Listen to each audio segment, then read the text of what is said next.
Up until this week, I would actually say the Bert Show was good at hiding surprises, but no, that's right out the window now. Mm-hmm. We suck at this whole planning retirement shows. So I've told these guys, you know what's really fun for me is being surprised by who the in-show guests are that they have scheduled, right? I don't want to know. I don't want to know in advance. I want to be excited when they walk through that door, and then all the memories are going to flood all back, right?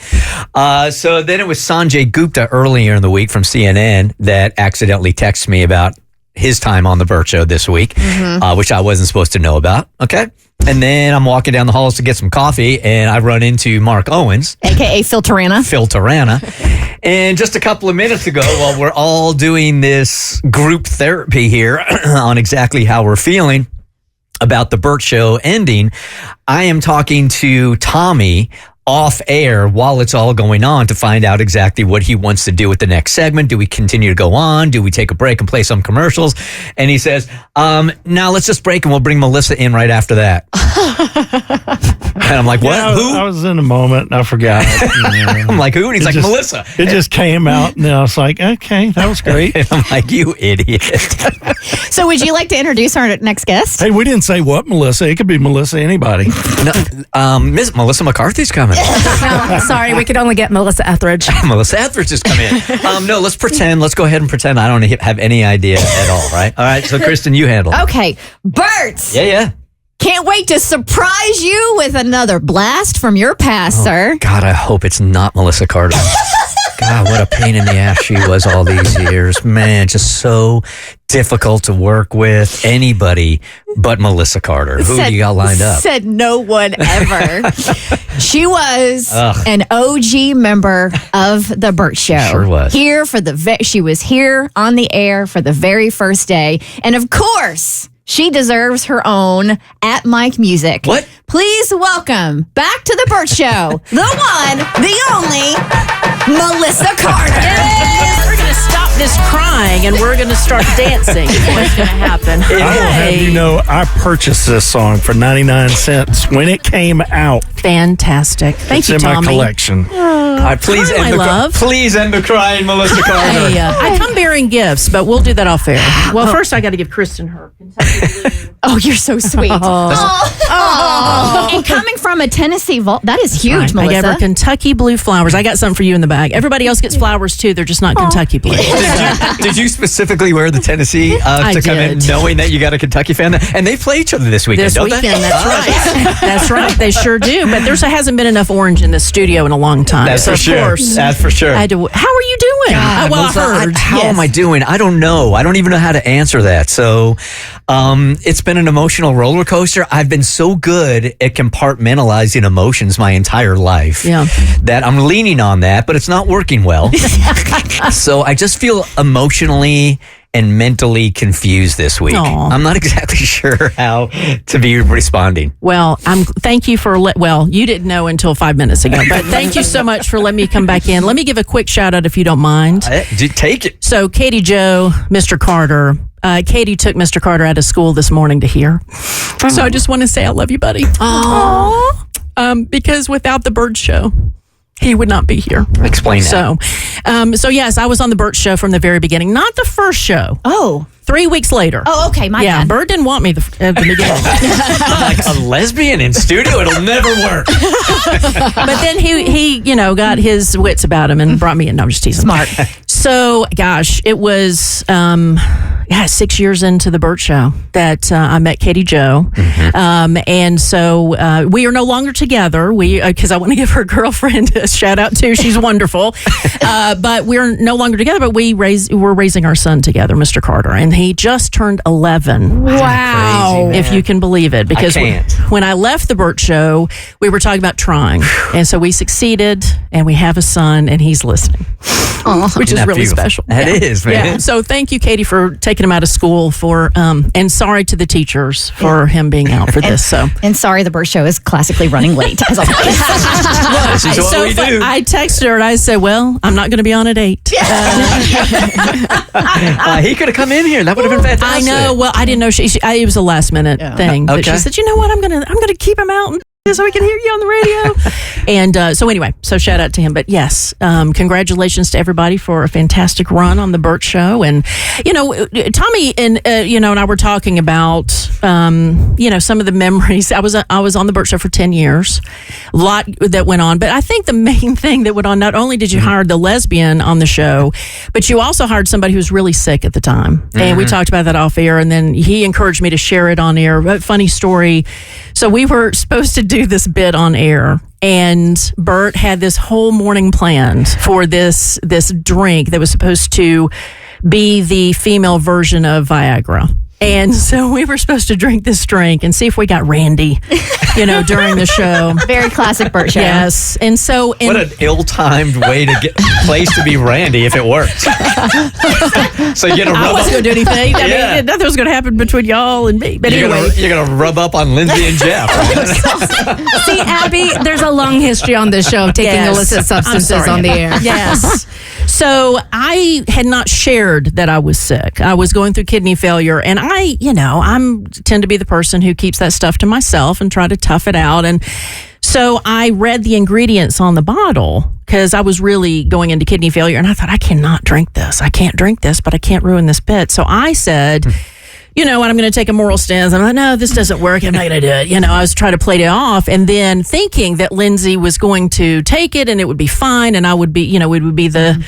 balance each other out in our reactions. And then Lindsay's like, well, I don't want to take it either. And I thought, oh my God. Bert, who had planned a whole morning on this, all of a sudden, to be a bit killer is the worst thing you can do in radio. So I had to meet, Bert asked to meet after the show, and I knew what it was about. So I divulged to him what was going on. And Bert was like, look, you are safe with me.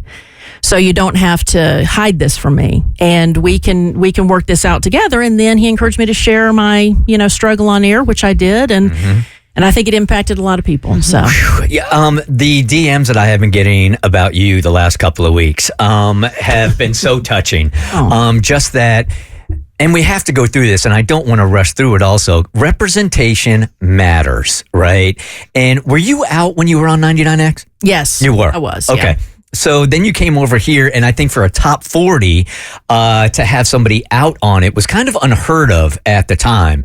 And we didn't want to hide that at all. Yeah. And you touched so many people with your voice and your words. And, I just been getting one after the other. Thank Melissa Carter for me. She represented who I was, and I'm so glad that she was so brave.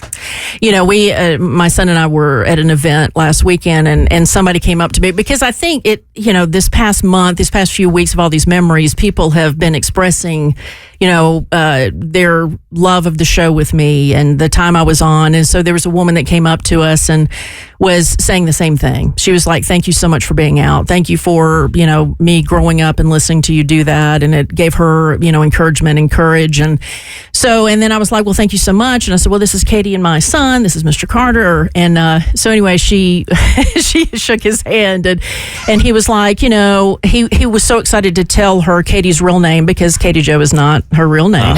And so he was excited, and he whispered it. And then he said, now, wait a second. He said, now, if you know her, does that mean I'm famous too? So unfortunately, Mr. Carter is getting the bug, I'm afraid. But no, seriously, it helped me. It helped me for it to serve a purpose, because to be someone who is disenfranchised is, it's an experience of, it can be an experience that turns into rage and anger and disillusionment.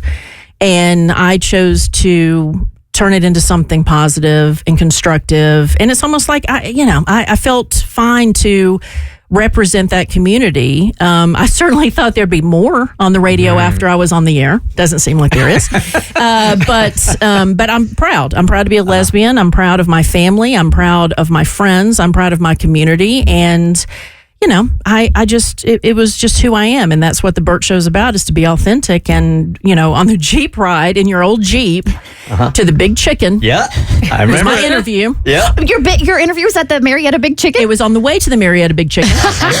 And then I met Jeff and Lindsay at the Big Chicken, and Jeff didn't talk to me at all. So, so anyway. That's how I knew I had to hire you. So, but yeah, Bert said, is there anything that you need to ask me? And I said, well, I'm an out lesbian and I'm not going to change that or hide that on air. And Bert said, well, I don't want you to be anyone other than who you are.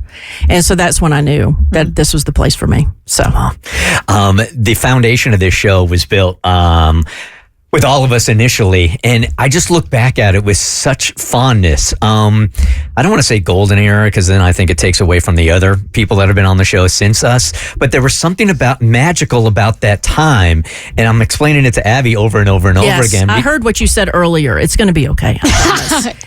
Well, and if you don't mind me interrupting. No, whatever you want, man. When I walked into the studio, Abby, and this fancy, know. I mean, dude. Check this out, right? What? Right. I feel like the ex who lived with the guy when he was in that broken down apartment. And then I come back to his mansion. And I'm like, no, why didn't I get the fruits of this labor? So, no, I'm just teasing. But no, back in the day, I mean, we literally were in a studio where Lindsay and I had to stand behind the board. And we didn't have room to sit. We had to stand in the wall between it was like, it was low-key. And, and that's where so I think that also is, Was that part of the intimacy? I guess it's when because you started from that and came to here. And so that's what 25 years has done. And I commend you for that. I mean, because it is, that's focus, that's consistency, regardless of the rotating door of, co-host. I really think that it's something special that you did, and I understand why people are nostalgic about it and afraid. I mean, because it is. I mean, it was a very special time in my career. It was my career. I mean, it launched my career, and it got me to know so many people and to be, like you said, a role model for a lot of. I mean, there's so much special things. Like I said earlier, I have my family because of the show. And so, yeah, I mean, I really think that this has been a special place, and I appreciate you taking me on that journey. After we had our little group therapy sesh, and you... I was listening. Yes. Because you were supposed to be on. But She would have been the only calming factor in here. We should have brought her in for it. Exactly. But that's what, in my head, I'm sitting here thinking, there is nobody more perfect to follow up this therapy sesh than Melissa Carter. Than a professional who knows what she's doing. Because I will never forget, because you departed the show, you left the show, and that's when I came in, and Bert was very mindful to let everybody know I wasn't like Melissa Carter's replacement, right? Like I wasn't going to be I left on my own accord. Yeah, and so it was going to be one of those things. So trying to manage people's expectations that I was not going to be the caliber of Melissa Carter. You guys got to give me a chance.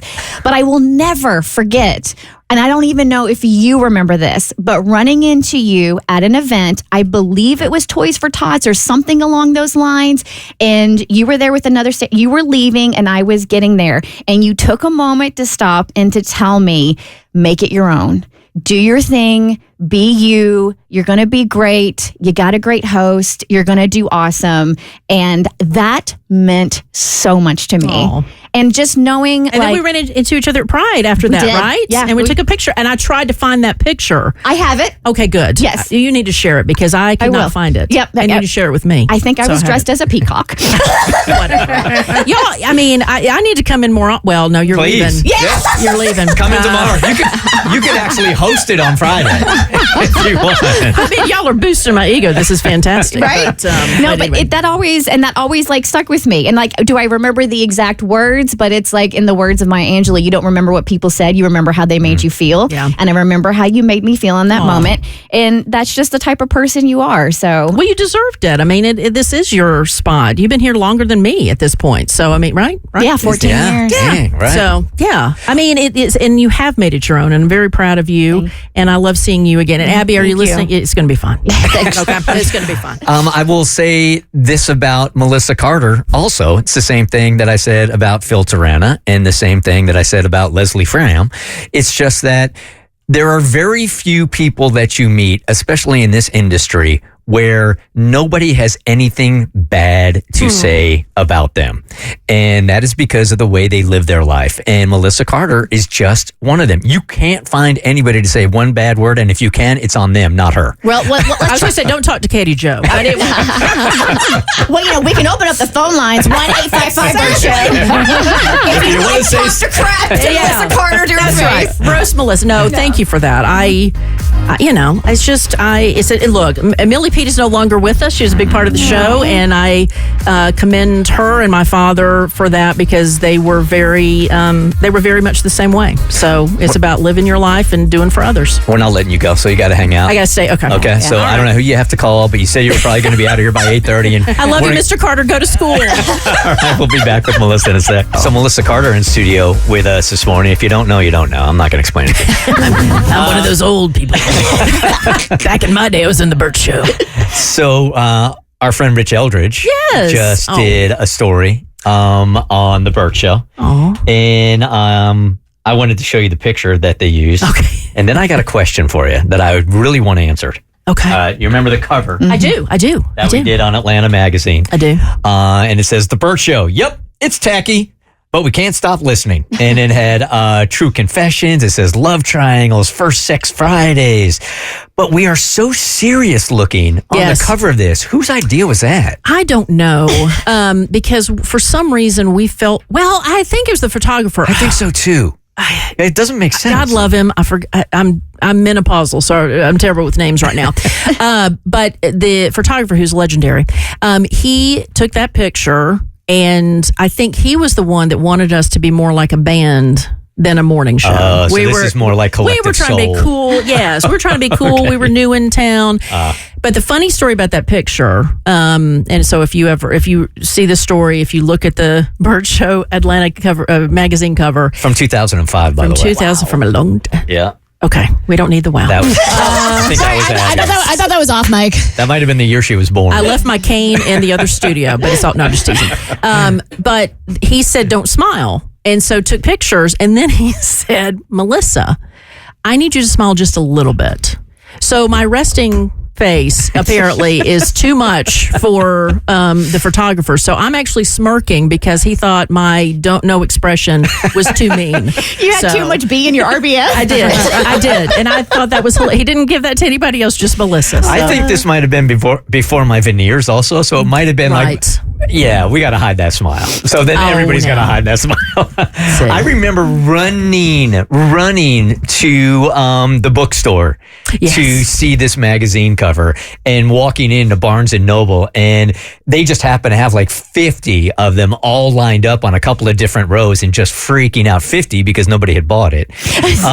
And just they're like, who are they? But same thing. And you can't help, you try to be humble, but when you're in the grocery store and you see, oh my gosh, look at there, the Bert Show's on the cover of the magazine over here. Or at the airport, you know. So yeah. It was such a wonderful time because it was such a free for all, Abby. Like, it's not like it is today where there was no schedule. I don't even think there was a schedule. No, well, are you ever? I mean, you don't keep your own schedule, honey. You never. Oh no, I make it. I painstakingly make it, Melissa, and he doesn't follow it at all. I know. I look at everybody. I look at everybody else on the crew. I know what's happening behind the scenes. Come on, but no, I will say that when I was asked to come, and it's been several weeks ago, and I happened to find audio. Of my last day on air before my transplant. So for those who have no idea who I am, I like I mentioned earlier, I was going into kidney failure when I started the Bert Show, and I shared my transplant, my dialysis, everything on the Bert Show. And the last day before I left was a very special day. I mean, it was, I don't know, I think they thought I probably wouldn't come back. Who knows about surgery? But no, everybody was dressed in orange for Tennessee Orange. So I'm a Tennessee alumni, go Vols. And even 99X down the hall, they were all dressed in orange because I worked for those guys too. And it was just an incredible day. But I found the audio of that last day. Great. And so I want to share something because I think that Bert doesn't get enough credit for what a good writer he is, especially when it comes to letters and come to kind of a summary of things. So this is what Bert wrote to me on my last day before my transplant. An open letter to Melissa Carter. Okay, let's see if I can get through this. I think we live in a place in which it's really tough to find role models. It seems as though each week there's another reason to be skeptical of the people that we look up to. Your actions over the last few months have made me realize that it's not the people on television, a playing field, or even behind a podium that we should admire the most. Maybe it's the people right next to us. Over the past year, I've seen you battle every day, but you battle with a smile. I've seen days when your eyes said you'd rather be anywhere but working, but each day you forged on, never once giving in to your body. I once heard it said that life is 10% situation and 90% what you do with that situation. Never have I seen a better example of that statement than watching you the last year. Where you could have become bitter, you were positive. While you could have been withdrawn, you were open. When you could have been weak, you showed remarkable strength. I hope you've learned as much about yourself over the past year as I've learned about you. I've learned that I work right beside one of the strongest women I've ever met. I love you, I'll miss you, and most of all, I'm proud to call you friend, Bert. Thank you. We're going to miss you. And Abby, that was before ChatGPT. So those are actually my words. That's right. That's before I am. It's the old-fashioned days when you just had somebody else write it for you down the hall. I remember you taking, like you telling me you were taking off, and just me reeling, because there has to be a certain amount of dysfunction on a morning show. Mm-hmm. There has to be. Or it'd be boring. Mm-hmm. Or it would be boring, right? But Melissa Carter was always that stabilizing force, man. So when you were taking off, I'm like, we're done. Oh, please. Obviously not. We are going to cannibalize each other. Well, it was, and like I said, I mean, that was a beautiful letter. And I, over the course of my decade here, saw Bert write things. And I just wanted to highlight that because I think you're an excellent writer. I just don't know if that's ever highlighted. And one other thing I wanted to play from that clip. I can't talk about my transplant without talking about the medical staff. And so this is something that I even forgot happened. And this is regarding the nurses in my dialysis unit. They get so excited, and just to give you an idea of what they're going to do tomorrow when I go into surgery, you know, they'll call the hospital periodically to get updates, and then once I'm out of surgery and once they find out everything's okay, then they announce it to the entire clinic, and then they put signs up to let all the patients know that I got a new kidney. And you know, it's just amazing how they really do get excited. The head nurse at my clinic, once she found out, and she called me at home like 2 or 3 times the other night just to find out, and once she found out, I mean, she just wept, you know, because she, again, as a nurse, is truly, and she's been a nurse for 20-something years, is invested in each and every one of her patients. And of course, not all nurses are that way, unfortunately, but she definitely is. And she cried. And for my nurse to do that, because she cared so much and she knew the struggle that I went through, and she saw that struggle, you know, it's just such great support around me. I'm just truly lucky. Absolutely. And if Nurse Jackie is listening, it's 23 years in a couple weeks that I've had this kidney, and still functioning, still incredible? Healthy, and so still going. I remember there was, and it's strange that I remember this. I remember after the transplant, there was some months later, you being really conflicted, like you really felt like you would have like this new lease on life, and your attitude would be different. The greens would be greener, the yellows would be yellower.